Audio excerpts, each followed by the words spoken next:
Hello everyone, my name is Zobia Gatta and today I'll be presenting my universal design project.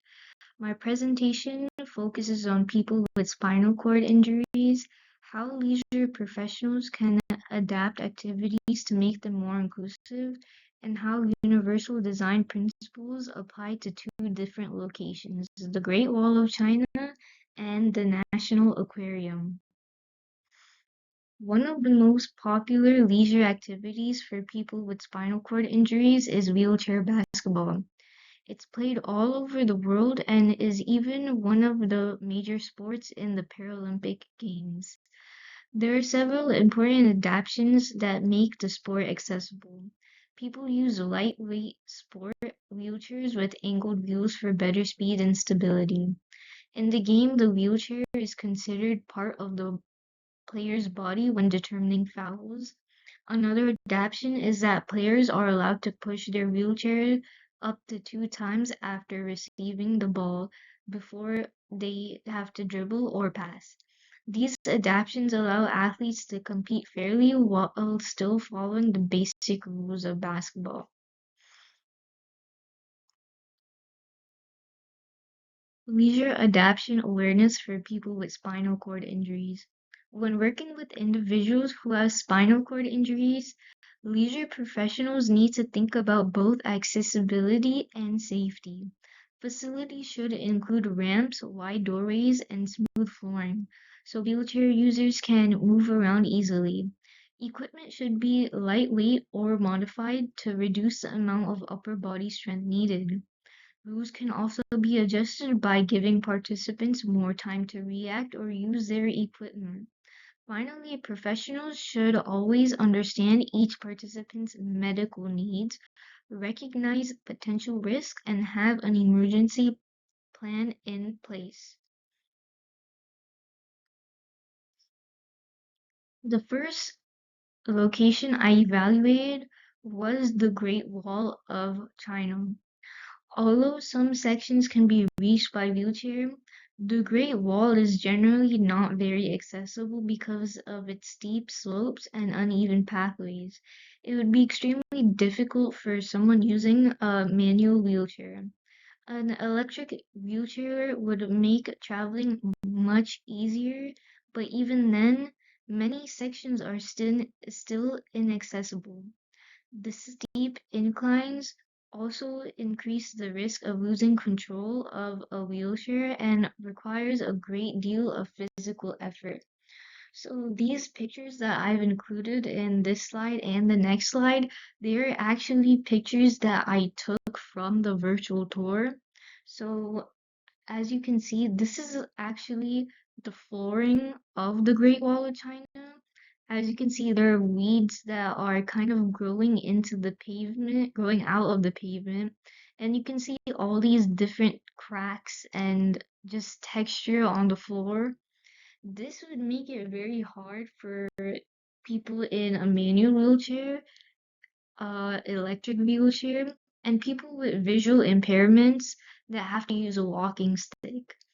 This would just make it very difficult and require more physical demand when going on the trail. So in this slide, as you can see, these are also pictures that I took from the virtual tour. So on the left, you can see that it declines and then inclines and that's like all throughout the Great Wall of China, which it makes sense because it's built like along the mountains. So in my opinion, I think, you know, when it rapidly declines, it's very like hard for a person in a wheelchair to like manage that because obviously you would be going at a much faster pace if it's declining very quickly. And unless they have good control of the brakes on their wheelchair, they could lose control and rapidly go down and then crash, which is not good at all. And then if you look towards the back of like the photo, you can see that it inclines very quickly and it's very steep.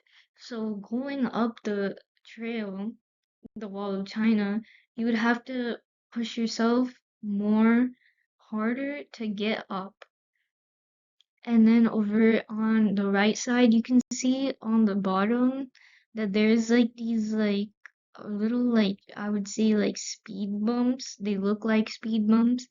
I feel like that'd be very inconvenient for people who are using a wheelchair because they would have to go and maneuver over this every like few feet.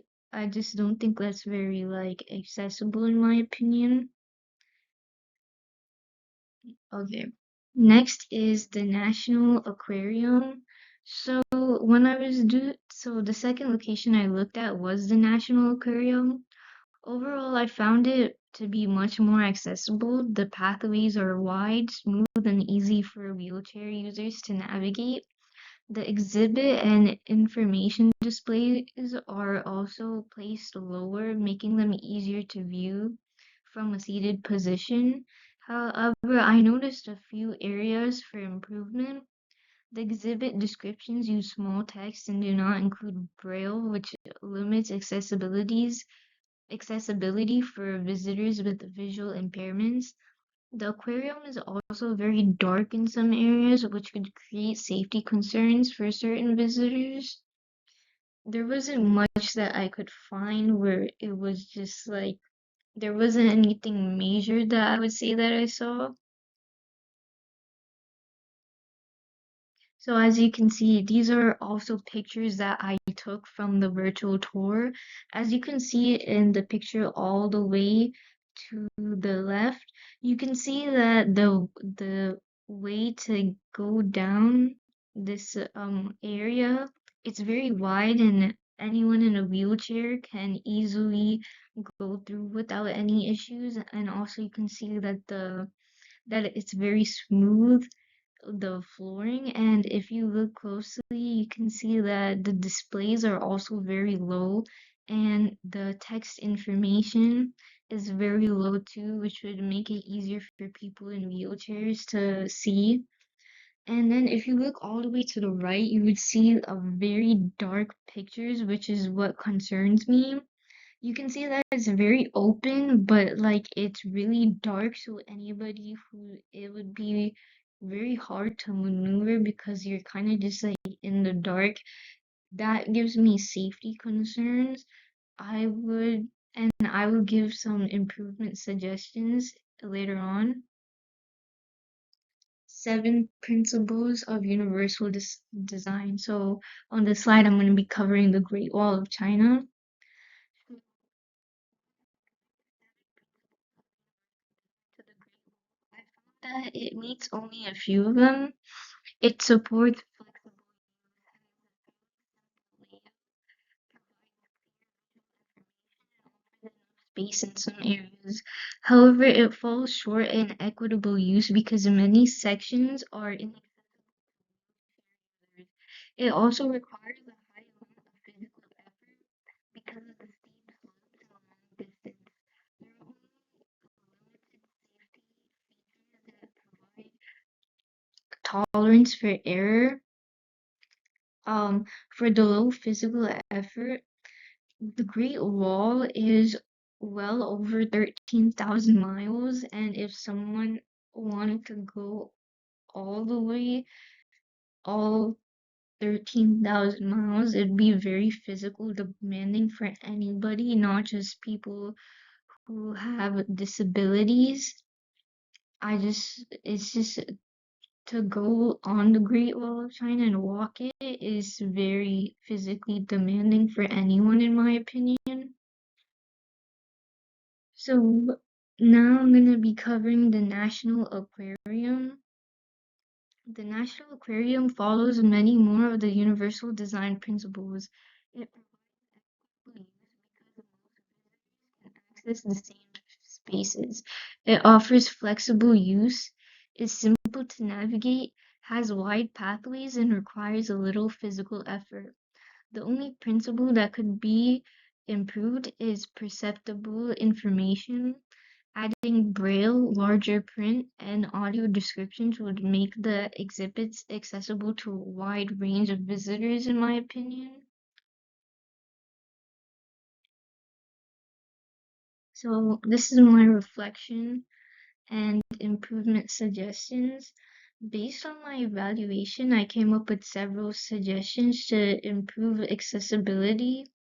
For the Great Wall of China, I'd recommend adding more signs, electric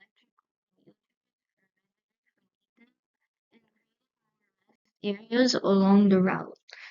Now, so for side railings, I would say it's less realistic that they would do that just because like they want to preserve like the historic sites. But I definitely do think that they could fix the pavement. I think that would help preserve the actual like the Great Wall, which I think that's like a good suggestion. Also providing electric wheelchairs. It is a very, very long Great Wall. So I think that's a really great suggestion. Also, for the National Aquarium improvement suggestions, I suggested lights along walkways. I think having like little LED lights below like the tanks and just like below and on the sides of the wall, I think that would be very helpful. And I would suggest that they have the informative text in different formats, such as Braille and audio. So my reflection of the assignment is that I had a fun time researching. I like doing the virtual tours. And for problems, I would say that, like in the visual tours, there wasn't much to go off of because, like, the virtual tours were kind of very small, in my opinion. So I would have liked to see more of them.